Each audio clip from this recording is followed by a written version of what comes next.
Uhuru Muigai Kenyatta might be the worst president Kenya has ever had, and Ruto might even be worse.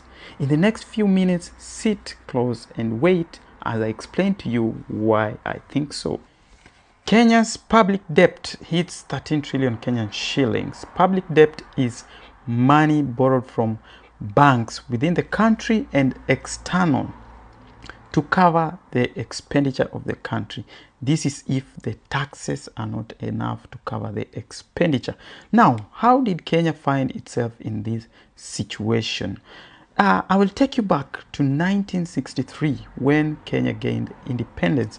Now, Kenya is a British colony, and in 1963 they gained independence. However, Mr. Jomo Kenyatta became the first prime minister of Kenya. He did not become the president but prime minister first. Why? Because Kenya was still under the colonial rule.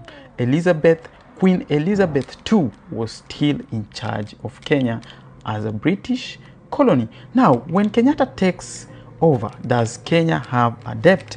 Yes, of course, Kenya has a debt, but a debt of very little amount that was actually even not recorded, in hundreds of millions. So how does Kenya come all the way to 13 trillion Kenyan shillings? What happens along the way? Now, there's a man called Aaron Thegea, an economist with a PhD from Oxford University, and he terms Kenya's debt as that one that is at the risk of default, at a high risk of default. What does that mean?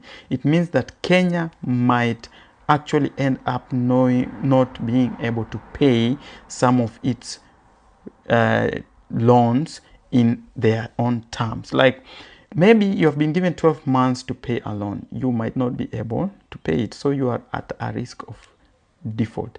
That shows that the economy of a country is at a high risk, and many people will suffer for that, because if you don't pay debts, then the interest rates will go higher and higher. Now, what's public debt? Public debt, as I've explained, is debt used to carry expenditure if taxes are not able to cover the country's expenditure.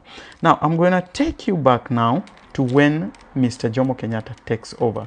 In 1964, Kenya has generally very little debt. And I'm going to take you through bit by bit. There's something we call the GDP, gross domestic product. Gross domestic product means the monetary